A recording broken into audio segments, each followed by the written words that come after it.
ನಮಸ್ಕಾರ ಸ್ನೇಹಿತರೆ, ನಿಮ್ಮೆಲ್ಲರಿಗೂ ಯೋಗ ಮಾಸ್ಟರ್ ಚಾನಲ್ಗೆ ಸ್ವಾಗತ ಸುಸ್ವಾಗತ. ತಾವ್ಯಾರು ನಮ್ಮ ಚಾನಲನ್ನು ಸಬ್ಸ್ಕ್ರೈಬ್ ಆದ ಕೂಡಲೇ ಸಬ್ಸ್ಕ್ರೈಬ್ ಆಗಿ ಬೆಲ್ ಬಟನ್ ಒತ್ತಿ ಹಾಗೂ ನಿಮ್ಮ ಅಭಿಪ್ರಾಯ ಅನಿಸಿಕೆಗಳನ್ನು ಬರೆದು ತಿಳಿಸಿ ಹೆಚ್ಚು ನಿಮ್ಮ ಸ್ನೇಹಿತರಿಗೆ ಶೇರ್ ಮಾಡಿ. ಸ್ನೇಹಿತರೆ, ಶಿವರಾತ್ರಿ ಪ್ರಯುಕ್ತ ಶಟಸ್ಥಲ ಶಿವಯೋಗ ಸಾಧನೆ ದೀಕ್ಷೆಯನ್ನು ಕೊಡ್ತಾ ಇದ್ದೀವಿ. ಕುಂಡಲಿನಿ ರಾಜಯೋಗ ದೀಕ್ಷೆಯನ್ನು ಕೊಡ್ತಾ ಇದ್ದೀವಿ. ಸ್ತ್ರೀ ವಿದ್ಯೆ ಸಾಧನೆ ದೀಕ್ಷೆಯನ್ನು ಕೊಡ್ತಾ ಇದ್ದೀವಿ. ಸಾಧಕರು ಇದನ್ನು ಉಪಯೋಗ ಮಾಡ್ಕೋಬೇಕು ಸದಾವಕಾಶವನ್ನು ಅಂತ ನಾನು ಕೇಳ್ಕೊತಾ ಇದ್ದೀನಿ. ಸ್ನೇಹಿತರೆ, ಯಾವುದೇ ಒಂದು ಯೋಗ ಸಾಧನೆ ಮಾಡಬೇಕಂದ್ರೂ ಕೂಡ ಬ್ರಹ್ಮಚರ್ಯದ ಅಗತ್ಯ ಇರುತ್ತೆ. ಯಾವುದೇ ಯೋಗ ಸಾಧನೆ ಮಾಡಬೇಕಾದ್ರೆ ಬ್ರಹ್ಮಚರ್ಯದ ಅಗತ್ಯ ತುಂಬ ಇರುತ್ತೆ. ಬ್ರಹ್ಮಚರ್ಯ ಪಾಲನೆ ಮಾಡಬೇಕು. ಇವತ್ತು ನಾವು ವೀರಶೈವ ಲಿಂಗಾಯತರಲ್ಲಿ ಕಾಣುವಂಥದ್ದು ಏನಂದರೆ, ಶಿವಪೂಜೆಯನ್ನು ಮಾಡಿಕೊಳ್ತಾರೆ, ಆದರೆ ಶಿವಯೋಗವನ್ನು ಯಾರೂ ಮಾಡ್ತಾ ಇಲ್ಲ. ಭಾಳಷ್ಟು ಜನ ಇವಾಗ ಶಿವಪೂಜೆ ಮಾಡಿಕೊಳ್ಳೋರ ಸಂಖ್ಯೆ ಕೂಡ ಕಡಿಮೆ ಆಗಿದೆ. ಆದರೆ ಶಿವಪೂಜೆಯನ್ನು ಮಾಡ್ಕೋತಾರೆ, ಆದರೆ ಶಿವಯೋಗವನ್ನು ಮಾಡೋದಿಲ್ಲ. ಆಲ್ಮೋಸ್ಟ್ ಜನ ಎಲ್ಲೋ ಕೆಲವರು ಮಾಡ್ತಿರ್ಬೋದು ಶಿವಯೋಗವನ್ನು. ಭಾಳಷ್ಟು ಜನ ಶಿವಪೂಜೆಯನ್ನು ಮಾಡಿಕೊಳ್ತಾರೆ. ಶಿವಯೋಗವನ್ನು ಮಾಡಬೇಕು. ನಾನು ಈ 40 ವರ್ಷದಿಂದ ಶಿವನ ಪೂಜೆ ಮಾಡ್ತೀನಿ, 50 ವರ್ಷದಿಂದ ಪೂಜೆ ಮಾಡ್ತೀನಿ, 30 ವರ್ಷದಿಂದ ಪೂಜೆ ಮಾಡ್ತೀನಿ ಅಂತಂದು ಹೇಳ್ತಾರೆ. ಶಿವಪೂಜೆ ಮಾಡಿಕೊಳ್ತಾ ಇದ್ದಾರೆ. ಅವರು ಶಿವಪೂಜೆಯನ್ನು, ಇಷ್ಟಲಿಂಗದ ಪೂಜೆಯನ್ನು ಮಾಡ್ತಾ ಇದ್ದಾರೆ, ಆದರೆ ಶಿವಯೋಗವನ್ನು ಮಾಡ್ತಾ ಇಲ್ಲ. ಏನು ಶಿವಪೂಜೆ, ಇಷ್ಟಲಿಂಗ ಪೂಜೆ ಮತ್ತು ಶಿವಯೋಗ ಅಂದರೆ ಏನು? ಅದಕ್ಕೆ ವಿಷಯಕ್ಕೆ ಬರ್ತೀನಿ. ಈಗ ನಾವು ಇಷ್ಟಲಿಂಗ, ನಮ್ಮ ಪ್ರಾಣಲಿಂಗ ಇಷ್ಟಲಿಂಗ, ಈ ಇಷ್ಟಲಿಂಗದಲ್ಲಿ ಏನೆಲ್ಲ ಮೂಲಿಕೆಗಳನ್ನು ಹಾಕಿ ತಯಾರು ಮಾಡ್ತಾರೆ ಮತ್ತು ಅದರಿಂದ ಏನೇನು ಪ್ರಯೋಜನಗಳು, ಈ ಕುರಿತು ನಾನು ನಿಮಗೆ ಸಂಕ್ಷಿಪ್ತ ಮಾಹಿತಿ ಕೊಡ್ತೀನಿ. ತುಪ್ಪದ ಕಂತೆ ಅಂತ ಮಾಡಿರ್ತಾರೆ, ಅದರಿಂದನೇ ಈ ಇಷ್ಟಲಿಂಗವನ್ನು ಮಾಡುವಂಥದ್ದು. ಈ ತುಪ್ಪದ ಕಂತೆ, ಈ ಕಾಡಿಗೆ ಇದೆ ಅಲ್ವಾ, ಇದರಿಂದ ನಮ್ಮಲ್ಲಿ ಶಕ್ತಿಯ ಕಣಗಳು ಜಾಸ್ತಿ ಆಗ್ತವೆ. ನಾವು ಶಿವಯೋಗ ಮಾಡೋದ್ರಿಂದ ಇದರಿಂದ ನಮಗೆ ಶಕ್ತಿಯ ಕಣಗಳು ಜಾಸ್ತಿ ಆಗ್ತವೆ. ಆಮೇಲೆ ಗೇರು ಬೀಜದ ಎಣ್ಣೆ, ಇದು ನಮ್ಮ ಆಯಸ್ಸನ್ನು ವೃದ್ಧಿ ಮಾಡುತ್ತೆ. ಗೇರು ಬೀಜದ ಎಣ್ಣೆ ನಮ್ಮ ಆಯುಷನ್ನು ವೃದ್ಧಿ ಮಾಡುತ್ತೆ. ಆಮೇಲೆ ರಾಳ ಅಂತ ಬಳಸ್ತಾರೆ, ಅದು ಮೂಲವ್ಯಾಧಿ ರೋಗ ನಿವಾರಣೆ ಮಾಡುತ್ತೆ. ಇದು ರಾಳ ಮೂಲವ್ಯಾಧಿ ರೋಗವನ್ನು ನಿವಾರಣೆ ಮಾಡುತ್ತೆ. ಆಮೇಲೆ ಪತ್ರಿಲ ಅಂತ ಬಳಸ್ತಾರೆ. ಆಮೇಲೆ ರೋಮ ಮಸ್ತಕಿ ಅಂತ ಬಳಸ್ತಾರೆ, ಇದು ಪಿತ್ತ ಕಫವನ್ನು ನಿವಾರಣೆ ಮಾಡುತ್ತೆ, ರೋಮ ಮಸ್ತಕಿ. ಆಮೇಲೆ ಅರಗು ಅಂತಂದು ನಮ್ಮ ರಕ್ತಸ್ರಾವವನ್ನು ಸಾಮಾನ್ಯವಾಗಿ ಇದು ಕಡಿಮೆ ಮಾಡುತ್ತೆ, ರಕ್ತಸ್ರಾವ ಕಡಿಮೆ ಮಾಡುತ್ತೆ ಇದು ಅರಗು. ಆಮೇಲೆ ಶೀಲರಸ, ಇದರಿಂದ ಚರ್ಮ ರೋಗ ನಿವಾರಣೆ ಆಗುತ್ತೆ. ಶೀಲರಸ ಬಳಸ್ತಾರೆ, ಇದರಿಂದ ಚರ್ಮ ರೋಗ ನಿವಾರಣೆ ಆಗುತ್ತೆ. ಆಮೇಲೆ ಇಂಗಾಲಿಕ ಅಂತ ಬಳಸ್ತಾರೆ, ಇದು ಎಲ್ಲ ರೋಗಗಳಿಗೂ ಮತ್ತು ಇದು ನಿವಾರಣೆ ಆಗುತ್ತೆ, ಇಂಗಾಲಿಕ. ಆಮೇಲೆ 5 ಥರ ಅಂಜನಗಳನ್ನು ಬಳಸ್ತಾರೆ, ಇದರಿಂದ ನಮ್ಮ ಕಣ್ಣಿನಲ್ಲಿ ಕಾಂತಿ ಉತ್ಪತ್ತಿ ಆಗುತ್ತೆ. ಆಮೇಲೆ ಪಾದರಸ, ಕರ್ಪೂರದ ಕಾಡಿಗೆ, ಆಮೇಲೆ ಕರ್ಪೂರದ ಕಾಡಿಗೆ, ತುಪ್ಪದ ಕಾಡಿಗೆ, ಸೂರ್ಯಕಾಂತಿ ಶಿಲೆ ಮತ್ತು ಚಂದ್ರಕಾಂತಿ ಶಿಲೆ ಇವುಗಳನ್ನು ಬಳಸ್ತಾರೆ. ಅವು ನಿಮ್ಮನ್ನು ಸಂಮೋಹನಗೊಳಿಸ್ತವೆ, ಅಟ್ರಾಕ್ಷನ್ ಮಾಡ್ತವೆ. ಯಾವಾಗ ನೀವು ಇಷ್ಟಲಿಂಗ ಸಾಧನೆ ಕೂತ್ಕೊಂಡ್ರು ಅವು ನಿಮ್ಮನ್ನು ಅಟ್ರಾಕ್ಷನ್ ಮಾಡ್ತವೆ. ನಿಮ್ಮ ಕಣ್ಣುಗಳನ್ನು ನಿಮ್ಮನ್ನು ಅಟ್ರಾಕ್ಷನ್ ಮಾಡ್ಕೊತವೆ. ಈ ಸೂರ್ಯಕಾಂತಿ ಶಿಲೆ, ಚಂದ್ರಕಾಂತಿ ಶಿಲೆ ನಿಮ್ಮನ್ನು ಏಕಾಗ್ರತೆ ಮಾಡೋದಕ್ಕೆ ಇವೆಲ್ಲ ಸಹಾಯ ಮಾಡ್ತವೆ. ನೀವು ಇಷ್ಟಲಿಂಗವನ್ನು ಪೂಜೆ ಮಾಡಬೇಕು ಅಂತ ಇದ್ದರೆ, ಈ ನಾನು ಹೇಳಿರುವಂಥ ಈ ಈ ಗಿಡಮೂಲಿಕೆಗಳನ್ನು ಹಾಕಿ ಮಾಡಿರುವಂತಹ ಶಿವಲಿಂಗಗಳನ್ನು ನೀವು ಇಷ್ಟಲಿಂಗಗಳನ್ನು ನೀವು ತೆಗೆದುಕೊಳ್ಬೇಕು. ಇವರು ಶಿವಲಿಂಗಗಳಿಗೂ ಮತ್ತು ಕಾಂತಿಯನ್ನು ಮಾಡಿಕೊಡ್ತಾರೆ, ಕಂತಿ ಇಟ್ಟುಕೊಡ್ತಾರೆ. ಆದರೆ ನಾವು ಇಷ್ಟಲಿಂಗಕ್ಕೆ ಇವೆಲ್ಲ ಇರಬೇಕು. ಅಶ್ವಿನ ಬೆರಣಿಯ ಬೂದಿ, ಗೇರು ಬೀಜದ ಎಣ್ಣೆ, ರಾಳ, ಪತ್ರಿಲ, ರೋಮ ಮಸ್ತಕಿ, ಪಾದರಸ, ತುಪ್ಪದ ಕಾಡಿಗೆ, ಕರ್ಪೂರ ಕಾಡಿಗೆ, ಸೂರ್ಯಕಾಂತಿ ಶಿಲೆ, ಚಂದ್ರಕಾಂತಿ ಶಿಲೆ, ಅರಗ, ಶೀಲರಸ, ಇಂಗಾಲಿಕ, ಅಂಜನಗಳು ಇವೆಲ್ಲ ಮೆಟೀರಿಯಲ್ನ ಹಾಕಿ ಮಾಡಿರುವಂತಹ ಇಷ್ಟಲಿಂಗವನ್ನು ನೀವು ತೆಗೆದುಕೊಂಡು ಸಾಧನೆ ಮಾಡಬೇಕಾಗುತ್ತೆ. ಆದರೆ ಆ ಇಷ್ಟಲಿಂಗ ಏನಿದೆ ಅಲ್ವಾ, ಅದು ಸ್ವಲ್ಪ ದಪ್ಪ ಇರಬೇಕು, ದೊಡ್ಡದಿರಬೇಕು. ಈಗೆಲ್ಲ ಚಿಕ್ಕದು ಇಟ್ಕೊತಾರೆ, ಚಿಕ್ಕದು ಅಷ್ಟೇ ಎಫೆಕ್ಟಿವ್ ಆಗಿರೋದಿಲ್ಲ, ಸ್ವಲ್ಪ ದೊಡ್ಡದನ್ನೇ ಇಟ್ಕೋಬೇಕು. ಆಮೇಲೆ ಶಿವ ಪೂಜೆ, ಇಷ್ಟಲಿಂಗ ಪೂಜೆ ಮಾಡಿಕೊಳ್ಳುವಂಥ ಮೊದಲು ನಿಮ್ಮ ಹಿಂದುಗಡೆಗೆ ಎಡಗಡೆ ಸೈಡು ಹಿಂದುಗಡೆ ಒಂದು ಜ್ಯೋತಿಯನ್ನು ಇಡಬೇಕು, ದೀಪವನ್ನು ಇಡಬೇಕು. ಒಂದು ವೇಳೆ ದೀಪ ಇಡೋಕ್ಕಾಗಲಿಲ್ಲ ಅಂದರೆ ಎಲೆಕ್ಟ್ರಿಕ್ ಲೈಟ್ ಆದರೂ ಇಡಬೇಕಲ್ಲಿ ಹಿಂದುಗಡೆ, ಚಿಕ್ಕದೊಂದು ಲೈಟ್ ಇಡಬೇಕು.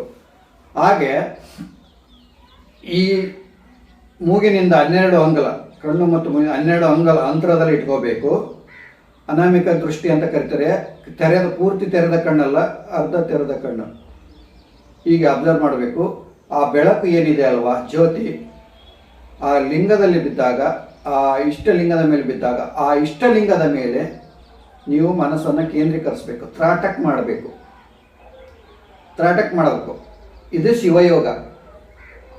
ನೀವು ನೀರಾಕಿ, ವಿಭೂತಿ ಹೆಚ್ಚಿ, ಪತ್ರೆ ಪುಷ್ಪಗಳನ್ನು ಏರಿಸಿ, ಧೂಪ ದೀಪ ಬೆಳಗಿ, ಗಂಟೆ ಬಾರಿಸಿ, ಇದು ಪೂಜೆ ಆಯಿತು. ಮೊದಲು ಪೂಜೆ ಮಾಡ್ಕೋಬೇಕು. ನಿಮ್ಮ ಶಕ್ತಿ ಅನುಸಾರ ಇಷ್ಟಲಿಂಗ ಪೂಜೆ ಮಾಡ್ಕೋಬೇಕು. ಆಮೇಲೆ 108 ಸಲ ಓಂ ನಮಃ ಶಿವಾಯ ಅಂತ ಮಂತ್ರ ಹೇಳಬೇಕು.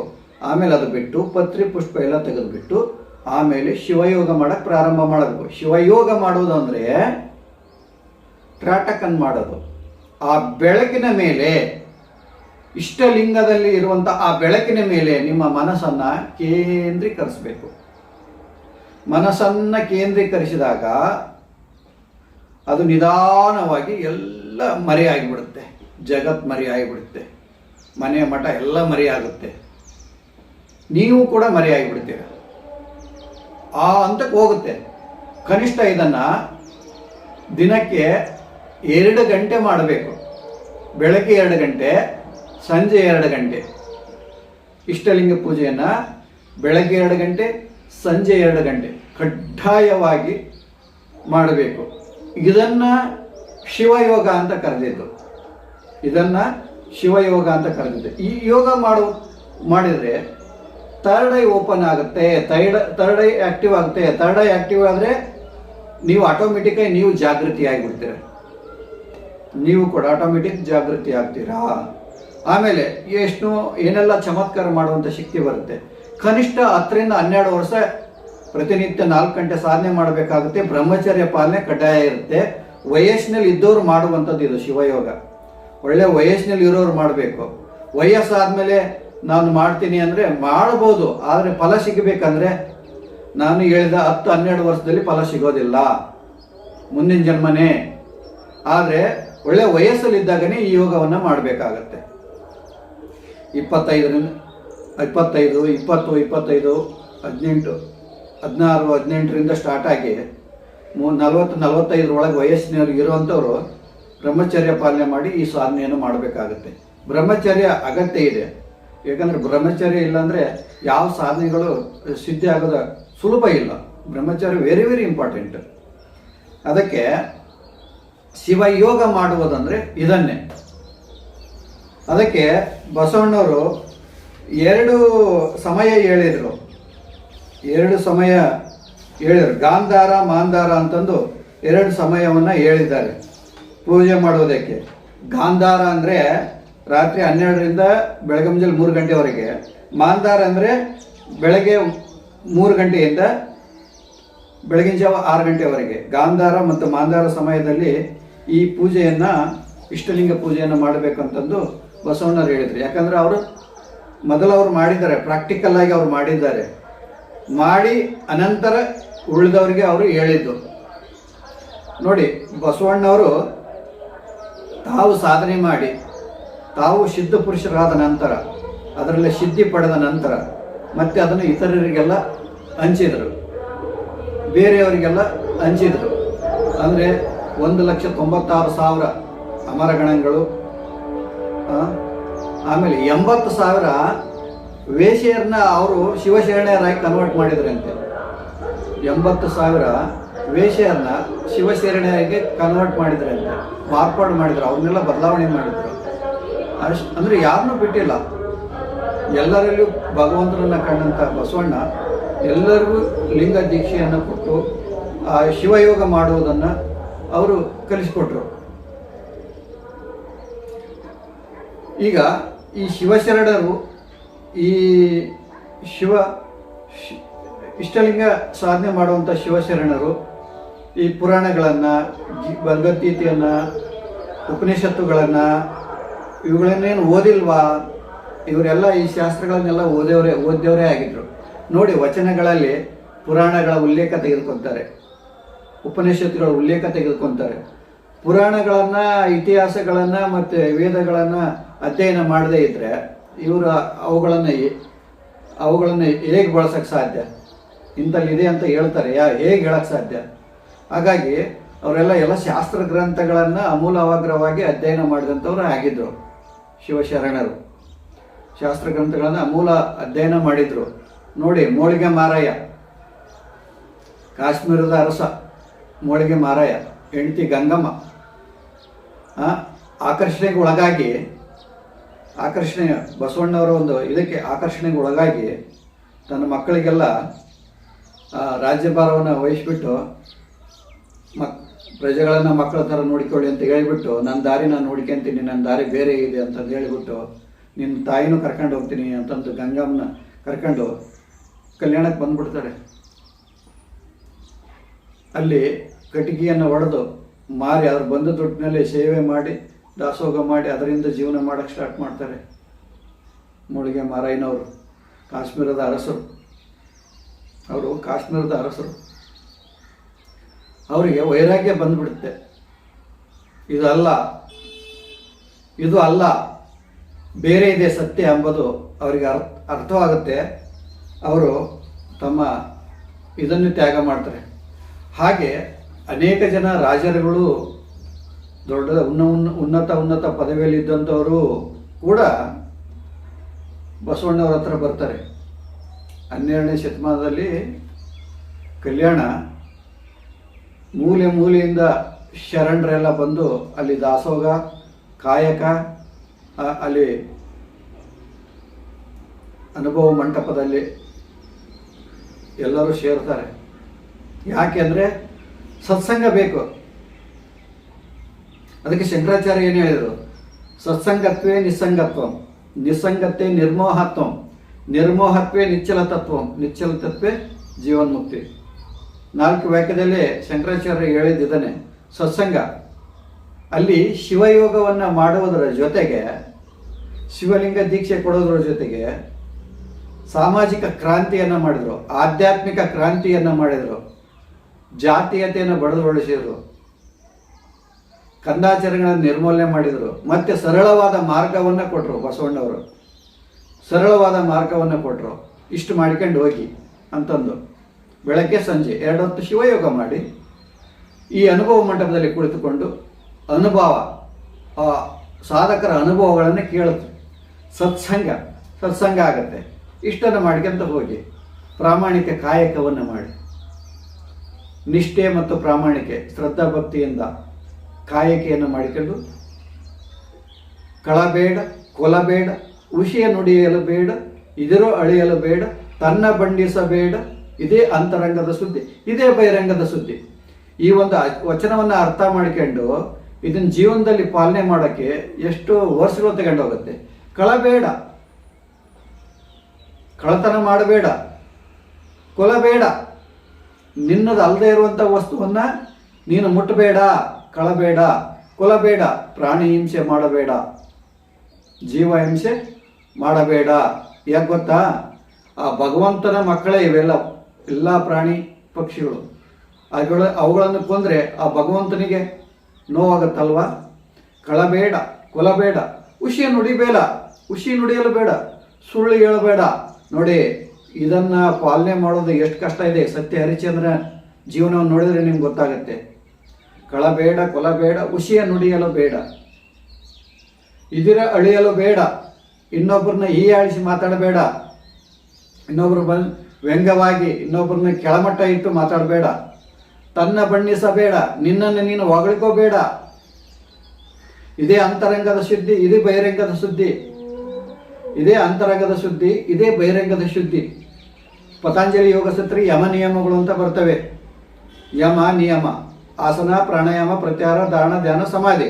ಯಮ ನಿಯಮ ಅಂದರೆ ಇನ್ನೊಬ್ಬರು ವಸ್ತುವನ್ನು ಕದಿಯದೇ ಇರುವಂಥದ್ದು, ಅಹಿಂಸೆ, ಸತ್ಯ, ಅಸ್ತಯ, ಬ್ರಹ್ಮಚರ್ಯ, ಅಪರಿಗ್ರಹ, ಇವೆಲ್ಲ ಬರ್ತವೆ. ಇವೆಲ್ಲ ಎಲ್ಲಿ? ಈ ವಚನದಲ್ಲಿ ಬಂದು ಬಸವಣ್ಣವರು ಕಳಬೇಡ, ಕೊಲಬೇಡ, ಹುಷಿಯ ನುಡಿಯಲ ಬೇಡ, ಮುನಿಯಬೇಡ, ಇದರ ಅಳಿಯಲ ಬೇಡ, ತನ್ನ ಬಣ್ಣಿಸಬೇಡ. ಇದೇ ಅಂತರಂಗದ ಸುದ್ದಿ, ಇದೇ ಬಹಿರಂಗದ ಸುದ್ದಿ, ಇದೇ ನಮ್ಮ ಕೂಡಲ ಸಂಗಮ ದೇವನ ಒಲಿಸುವ ಪರಿ ಅಂತಂದೇಳಿ. ಇದು ನೈತಿಕ ಮೌಲ್ಯ, ಇದು ಪ್ರೈಮರಿ ಮೆಟ್ಲು, ಸಾಧಕನ ಪ್ರೈಮರಿ ಮೆಟ್ಲು. ಇವುಗಳನ್ನೆಲ್ಲ ಅಳವಡಿಸಬೇಕು. ಬರೇ ಶಿವಪೂಜೆ ಮಾಡ್ಕೊಳೋದು, ಇಷ್ಟಲಿಂಗ ಪೂಜೆ ಮಾಡ್ಕೊಳೋದು, ಶಿವಯೋಗ ಮಾಡೋದು ಅಷ್ಟೇ ಅಲ್ಲ. ಆದರೆ ತನ್ನ ಜೀವನದಲ್ಲಿ ಇವುಗಳನ್ನೆಲ್ಲ ಅಳವಡಿಸಬೇಕು. ಯಮ ನಿಯಮಗಳು ಅಂತ ನಾವು ಏನು ಕರಿತೀವಿ ಯೋಗದ, ಇವುಗಳನ್ನು ಸಾಧಕನಾದವನು ಜೀವನದಲ್ಲಿ ಅಳವಡಿಸ್ಕೊಳ್ತಾ ಶಿವಯೋಗ ಸಾಧನೆಯನ್ನು ಮಾಡಬೇಕಾಗತ್ತೆ. ಹೊರಗಡೆ ಎಲ್ಲ ಮಾಡಬಾರ್ದೆಲ್ಲ ಮಾಡೋದು, ಅನ್ಯಾಯ ಮಾಡೋದು, ಮೋಸ ಮಾಡೋದು, ಮಾಡಬಾರ್ದೆಲ್ಲ ಮಾಡೋದು. ಇಲ್ಲಿ ಬಂದು ನಾನು ಶಿವಯೋಗ ಮಾಡ್ತೀನಿ ಅಂದರೆ ಶಿವಯೋಗದ ಸಿದ್ಧಿ ಆಗಂದ್ರೆ ಹೆಂಗೆ ಆಗಕ್ಕೆ ಸಾಧ್ಯ? ಚಾರಿತ್ರ್ಯ ಇಂಪಾರ್ಟೆಂಟ್ ಇಲ್ಲಿ. ಮನುಷ್ಯನ ಚಾರಿತ್ರ್ಯ, ಶೀಲ, ಗುಣ, ಅವನ ಸ್ವಭಾವ, ನಡವಳಿಕೆ ಇವೆಲ್ಲ ಮಹತ್ವ ವಹಿಸ್ತವೆ. ಇವುಗಳನ್ನೆಲ್ಲ ಮಾರ್ಪಾಡು ಮಾಡ್ಕೋಬೇಕಾಗುತ್ತೆ. ಅದಕ್ಕೆ ಸತ್ಸಂಗ ಬೇಕಾಗುತ್ತೆ. ಸತ್ಸಂಗತ್ತೇ ನಿಸ್ವಂಗತ್ವಂ. ಸತ್ಸಂಗ ಮಾಡೋದ್ರಿಂದ ಈ ಬೇಡದವರ ಸಂಘ ದೂರ ಆಗುತ್ತೆ, ದುಷ್ಟರ ಸಂಘ ದೂರ ಆಗುತ್ತೆ. ಸತ್ಸಂಗತ್ವೇ ನಿಸ್ಸಂಗತ್ವಂ, ನಿಸ್ಸಂಗತ್ವೇ ನಿರ್ಮೋಹತ್ವಂ.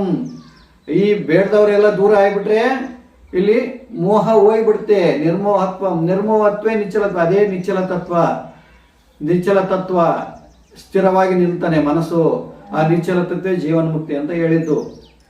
ಅದಕ್ಕೆ ಬಸವಾದಿ ಶರಣರನ್ನು ತೆಗೆದುಕೊಳ್ಳಿ, ಋಷಿ ಮುನಿಗಳನ್ನು ತೆಗೆದುಕೊಳ್ಳಿ, ಯಾವ ಯೋಗಿಗಳು ಸಂತರನ್ನು ತೆಗೆದುಕೊಳ್ಳಿ, ಎಲ್ಲರೂ ಒಂದನ್ನೇ ಹೇಳೋದು. ನಮ್ಮ ಅರಿವಿನ ಕುರುಹು ಇದು. ಇಷ್ಟಲಿಂಗ ನಮ್ಮ ಅರಿವಿನ ಕುರುಹು ಒಳಗಿದೆ ಅಲ್ವಾ? ಅದೇ ಇದು. ಇಡೀ ಬ್ರಹ್ಮಾಂಡದ ಸಂಕೇತ ಇದು. ಇಡೀ ಬ್ರಹ್ಮಾಂಡ ನನ್ನ ಕೈಯಲ್ಲಿ ಬಂದು ನಿಲ್ಲಿಸಿದೆ ಅಂತ ತಿಳಿದು ನಾವು ಸಾಧನೆ ಮಾಡಬೇಕಾಗುತ್ತೆ, ಯೋಗ ಮಾಡಬೇಕಾಗುತ್ತೆ. ಯಾಕಂದರೆ ಇದರಲ್ಲಿ ರಿಯಾಲಿಟಿ ಇರಲಿಲ್ಲ ಅಂದರೆ ಅಷ್ಟು ಜನ ಶರಣರು ಯಾಕೆ ನಿರ್ಮಾಣ ಆಗ್ತಿದ್ರು 12ನೇ ಶತಮಾನದಲ್ಲಿ ಅಲ್ವಾ? ಏನೋ ಒಂದು ವಿಜ್ಞಾನ ಇದೆ ಅಲ್ವಾ ಇದರಲ್ಲಿ, ಏನೋ ಒಂದು ಸೈನ್ಸ್ ಇದೆ ಅಲ್ವಾ ಇದರಲ್ಲಿ. ಅದನ್ನು ನಾವು ಅರ್ಥ ಮಾಡ್ಕೊಳಕ್ಕೆ ಪ್ರಯತ್ನ ಪಡ್ತಾ ಇಲ್ಲ. ಅದರಲ್ಲಿ ಏನಿದೆ ಅಂತಂದು ಅದನ್ನು ಸರಿಯಾಗಿ ಅರ್ಥ ಮಾಡ್ಕೋಬೇಕು. ಸಾಧನೆ ಮಾಡಬೇಕು, ಸಾಧನೆ ಸಿದ್ಧಿ ಪಡ್ಕೋಬೇಕು. ನೋಡಿ, ಕಲಬುರಗಿ ಶರಣಬಸಪ್ಪನವರು ಅವರು ಶಿವಪೂಜೆ ಮಾಡ್ಕೊತಾ ಇದ್ರು. ಅವ್ರು ಏನೆಲ್ಲ ಪವಾಡಗಳು ಮಾಡೋದು, ಸತ್ತವರು ಬದುಕಿಸಿದ್ರು ಅವರು. ಆಮೇಲೆ ಅವರು ಶಿಷ್ಯರಾದಂಥ ಕಡ್ಕೊಳ ಮಾದೇವಪ್ಪನವರು ಅವರು ಏನೆಲ್ಲ ಸಾಧನೆ ಮಾಡಿದರು, ಏನೆಲ್ಲ ಚಮತ್ಕಾರಗಳೆಲ್ಲ ಮಾಡಿ ಕೊಟ್ಟು ಹೋದರು. ಅವರ ತತ್ವಪದವನ್ನು ಕೇಳ್ಬೇಕು ನೀವು. ಕಡ್ಕೊಳ ಮಾದೇವಪ್ಪನವರು ಎಷ್ಟು ಚಂದ ಅವರು ಬರೆದಿದ್ದಾರೆ ಕೆಲವು ತತ್ವಪದಗಳನ್ನು. ಇವರೆಲ್ಲ ಶಿವಯೋಗಿಗಳೇ. ಬಹಳಷ್ಟು ಜನ ಅತಣಿ ಶಿವಯೋಗಿಗಳು. ಅವರು ಎಷ್ಟೆಲ್ಲ ಪವಾಡವನ್ನು ಮಾಡಿ ಹೋಗಿದ್ದಾರೆ ಅಲ್ವಾ? ಎಷ್ಟು ಉತ್ತರ ಕರ್ನಾಟಕದಲ್ಲಿ ಎಷ್ಟೋ ಜನ ಮಹಾಂತರು ಶಿವಯೋಗಿಗಳಾಗಿ ಹೋಗಿದ್ದಾರೆ, ಶುದ್ಧ ಪುರುಷರಾಗಿ ಹೋಗಿದ್ದಾರೆ ಶಿವಯೋಗದ ಮೂಲಕ. ಅವರೆಲ್ಲ ನಾವೆಲ್ಲ ಯಾಕೆ ಆಗ್ತಾ ಇಲ್ಲ ಅಂದರೆ ಸರಿಯಾದ ಮಾರ್ಗದಲ್ಲಿ ಸಾಧನೆ ಮಾಡ್ತಾ ಇಲ್ಲ. ನಾವು ಸರಿಯಾದ ಮಾರ್ಗದಲ್ಲಿ ಸಾಧನೆ ಮಾಡಿದರೆ ನಮಗೂ ಕೂಡ ಸಿದ್ಧಿ ಆಗುತ್ತೆ. ಅವ್ರಂಗೆ ನಾವು ಕೂಡ ಆಗಬಲ್ಲಿವಿ. ಇದನ್ನು ನೀವು ನೆನಪಿನಲ್ಲಿ ಇಟ್ಕೋಬೇಕು. ಇಲ್ಲಿ ಭಕ್ತಿ ಶ್ರದ್ಧೆ ಮುಖ್ಯ, ಆಮೇಲೆ ನೈತಿಕ ಮೌಲ್ಯಗಳು ಮುಖ್ಯ. ಇವತ್ತು ಅನೇಕ ಜನ ವೀರಶೈವ ಲಿಂಗಾಯತರಾದಂಥವರು ಸಾಮಾಜಿಕ ತಾರತಮ್ಯಗಳ ಬಗ್ಗೆ, ಸಮಾಜದ ಕೆಲವು ಕಂದಾಚಾರಗಳ ಬಗ್ಗೆ ಜಾಸ್ತಿ ವಚನಗಳನ್ನು ಇದರ ಬಗ್ಗೆನೇ ಎಲ್ಲರೂ ಹೇಳ್ಕೊಂತ ಹೋಗ್ತಾರೆ. ಆದರೆ ಈ ಯೋಗದ ಬಗ್ಗೆ ಹೇಳೋರು ಕಡಿಮೆ ಇದ್ದಾರೆ. ಶಿವಯೋಗ ಮಾಡೋದ್ರ ಬಗ್ಗೆ ಹೇಳೋರು ಕಮ್ಮಿ ಇದ್ದಾರೆ. ಶಿವಯೋಗ ಮಾಡಿ ಅಂತಿಮ ಸ್ಥಿತಿ ತಲುಪಿದವನು ಅವನು ಹೇಳೋ ವಚನಗಳೇ ಬೇರೆ. ನೀವು ಅಲ್ಲಮ ಪ್ರಭುಗಳ ವಚನಗಳನ್ನು ಅಧ್ಯಯನ ಮಾಡಿದಾಗ ನಿಮಗೆ ಅರ್ಥ ಆಗುತ್ತೆ. ಅದು ಅದ್ವೈತ ಸಿದ್ಧಾಂತಕ್ಕೆ ತೆಗೆದುಕೊಂಡು ಹೋಗುತ್ತೆ. ಶಂಕರಾಚಾರ್ಯರ ಅಹಂ ಬ್ರಹ್ಮಾಸ್ಮಿ ಆ ಒಂದು ಸ್ಥಿತಿಗೆ ಅಲ್ಲಮ ಪ್ರಭುಗಳ ವಚನಗಳನ್ನು ನೀವು ಅಧ್ಯಯನ ಮಾಡಿದಾಗ ನಿಮಗೆ ಅರ್ಥ ಆಗುತ್ತೆ. ಆದರೆ ಅರ್ಥ ಮಾಡ್ಕೊಳ್ಳೋದು ತುಂಬ ಕಷ್ಟ ಇದೆ. ಆದರೆ ಅರ್ಥ ಮಾಡ್ಕೊಳ್ಳೇಬೇಕು. ಅಲ್ಲಮ ಪ್ರಭುಗಳ ವಚನಗಳನ್ನು ಹೆಚ್ಚು ಅಧ್ಯಯನ ಮಾಡಿ ಅವುಗಳನ್ನು ಶೂನ್ಯ ಸಂಪಾದನೆ ಅಂತ ಕರೀತಾರೆ, ಬೆಳಗಿನ ವಚನಗಳು ಅಂತ ಕರೀತಾರೆ. ಆದರೆ ಅವು ಅದ್ವೈತಕ್ಕೆ ಒಯ್ಯುವಂಥ ವಚನಗಳು. ಈ ಬಸವಣ್ಣವರು ಆಮೇಲೆ ಉಳಿದ ಶರಣರು ಒಂದು ಕೆಳಮಟ್ಟದಲ್ಲಿರುವಂಥ ಸಾಮಾಜಿಕ ಕಂದಾಚಾರಗಳು, ಈಗಿನ ವ್ಯವಹಾರ ಸಮಾಜ ಇಂಥದ್ರ ಬಗ್ಗೆ ಹೆಚ್ಚು ಹೇಳಿದ್ದಾರೆ. ಆದರೆ ಅಲ್ಲಮ ಪ್ರಭುಗಳು ಆ ಮಟ್ಟಕ್ಕೆ ಏರಿದಾಗ ಅವರು ಆದಂಥ ಅನುಭವಗಳನ್ನು ಒಂದು ಒಡಪಿನ ರೀತಿಯಲ್ಲಿ, ಕಗ್ಗಂಟಿನ ರೀತಿಯಲ್ಲಿ, ಬಿಡಿಸಲಾಗದ ಕಗ್ಗಂಟಿನ ರೂಪದಲ್ಲಿ ವಚನಗಳನ್ನು ಹೇಳಿದ್ದಾರೆ. ಅವರು ಅರ್ಥ ಮಾಡ್ಕೊಳ್ಳೋದು ತುಂಬ ಕಷ್ಟ ಇದೆ. ಅವುಗಳನ್ನು ಅರ್ಥ ಮಾಡಿಕೊಳ್ಳಿ. ವಚನ ನಿರ್ವಚನ ಅಂತಂದು ಸಿದ್ದೇಶ್ವರ ಸ್ವಾಮಿಗಳು ಅದಕ್ಕೆ ವ್ಯಾಖ್ಯಾನ ಬರೆದಿದ್ದಾರೆ ಅಲ್ಲಮ ಪ್ರಭು ವಚನಕ್ಕೆ. ಅದನ್ನು ಅಧ್ಯಯನ ಮಾಡಿ ನಿಮಗೆ ಅರ್ಥ ಆಗುತ್ತೆ. ಆದರೆ ಮೇಲಕ್ಕೆ ಹೋಗ್ಬೇಕು. ಸಾಧನೆ ಮಾಡ್ತಾ ಹೋಗಬೇಕು. ಅದರ ಅನುಭವ ಪಡ್ಕೋಬೇಕು. ನಿರ್ವಿಕಲ್ಪ ಸ್ಥಿತಿ ಏರಬೇಕು. ಆ ಸ್ಥಿತಿಯನ್ನು ಪಡೆದವ್ರಂದರೆ ನಮ್ಮ ಇಲ್ಲಿ ಶರಣರು ಬರ್ತಾರೆ. ಅವ್ರ ಹೆಸರೇನು? ಯಡೂರಿಂಗ ಸಿದ್ಧಲಿಂಗೇಶ್ವರರು ಅವರು ಸಮಾಧಿಯನ್ನು ಏರ್ತಾ ಇದ್ರು. ಅವರು ಎಲ್ಲಿ ಕುಂದ್ರಂತರು ಅಲ್ಲಿ ಸಮಾಧಿ ಏರಿ ಕುಂದಿರ್ತಿದ್ರು. ಆ ಸ್ಥಿತಿಗೆ ಎಲ್ಲರೂ ಏರಬೇಕು. ಸಾಧನೆ ಮಾಡಿಬಿಟ್ಟು ಶಿವಯೋಗ ಮಾಡಿ ಆ ಸ್ಥಿತಿಯನ್ನು ಏರಬೇಕು. ಅವರು ಕೂಡ ಶಟಸ್ಥಲ ಯೋಗದ ಬಗ್ಗೆ ಒಂದು ಗ್ರಂಥವನ್ನು ಬರೆದಿದ್ದಾರೆ. ನೀವು ಅದನ್ನು ಅಧ್ಯಯನ ಮಾಡಬಹುದು. ಅದನ್ನು ನಾವು ಹೋಗಿದ್ವಿ ಮೊನ್ನೆ, ಹೋದ ವಾರದಲ್ಲಿ ಮಠಕ್ಕೆ ಹೋಗಿದ್ವಿ. ಅವ್ರ ಗದಿಗೆಗೆ ಹೋಗಿದ್ವಿ. ಅಲ್ಲಿ ಅವ್ರದ್ದು ಗ್ರಂಥ ಇದೆ. 1,000 ರೂಪಾಯಿ ಮೇಲೆ ಇದೆ ಅದು ಗ್ರಂಥ. ನೀವು ತಗೊಳ್ಳಿ, ದೊಡ್ಡ ಗ್ರಂಥ ಅದು. ಅದನ್ನು ತಗೊಂಡು ಅಧ್ಯಯನ ಮಾಡಿದರೆ ನಿಮಗೆ ಸತ್ಯ ಏನಂತ ಅರ್ಥ ಆಗುತ್ತೆ. ಯಾಕಂದರೆ ಮಹಾನ್ ಸಾಧಕರು ಅವರು. ಯಡೂರು ಸಿದ್ಧಲಿಂಗೇಶ್ವರ ಮಹಾನ್ ಸಾಧಕರು. 15-16ನೇ ಶತಮಾನದಲ್ಲಿ ಬಂದು ಹೋದವರು ಅವರು. ಅದಕ್ಕೆ ಶಿವಯೋಗ ಮಾಡೋದ್ರ ಮೂಲಕ ನಿಮಗೆ ವಚನಗಳ ಅರ್ಥ ಆಗಲಿಲ್ಲ ಅಂದರೆ ಭಗವದ್ಗೀತೆಯನ್ನು ಓದಿ. ಪ್ರತಿನಿತ್ಯ ಒಂದೊಂದು ಅಧ್ಯಾಯ ಭಗವದ್ಗೀತೆಯನ್ನು ಓದಿ ಅಥವಾ ಉಪನಿಷತ್ತುಗಳನ್ನು ಓದಿ. ಸಾಧಕರಿಗೆ ನಾನು ಹೇಳ್ತಾ ಇದ್ದೀನಿ, ಯಾರು ಸಾಧನೆ ಮಾಡಬೇಕು, ನಿಜ ಜ್ಞಾನವನ್ನು ಪಡ್ಕೋಬೇಕು ಅಂತ ಬಯಸೋರಿಗೆ ಉಪನಿಷತ್ತುಗಳನ್ನು ಓದಿ, ಆಮೇಲೆ ಭಗವದ್ಗೀತೆಯನ್ನು ಓದಿ, ಆಮೇಲೆ ವಚನಗಳನ್ನು ಓದಿ ಶಿವಯೋಗವನ್ನು ಮಾಡಿ. ನಿಮಗೆ ಲೈನ್ ಕ್ಲಿಯರ್ ಆಗುತ್ತೆ, ಅರ್ಥ ಆಗಕ್ಕೆ ಪ್ರಾರಂಭವಾಗುತ್ತೆ. ಸ್ನೇಹಿತರೆ, ಈಗ ಶಿವರಾತ್ರಿ ಜಾಗರಣ ನಿಮಿತ್ತ ನಾವು ಶಟಸ್ಥಲ ಶಿವಯೋಗ ದೀಕ್ಷೆ, ಪುಂಡಲ ರಾಜಯೋಗ ದೀಕ್ಷೆ, ಆಮೇಲೆ ಶ್ರೀವಿದ್ಯೆ ದೀಕ್ಷೆಯನ್ನು ನೀಡ್ತೀವಿ. ಆಸಕ್ತಿ ಇರುವಂಥವರು ನಮ್ಮ ಟರ್ಮ್ಸ್ ಆ್ಯಂಡ್ ಕಂಡೀಷನ್ಸ್ ಒಪ್ಪಿಗೆ ಕಂಡೀಷನ್ನು ಪಾಲಿಸುವುದಾದರೆ ಅಂಥವ್ರು ಬಂದು ದೀಕ್ಷೆ ಪಡ್ಕೋಬೋದು ಅಂತ ಹೇಳ್ತಾ ಇಲ್ಲಿಗೆ ನಾನು ವಿಡಿಯೋ ಮುಗಿಸ್ತಾ ಇದ್ದೀನಿ. ನಮಸ್ಕಾರ ಸ್ನೇಹಿತರೆ.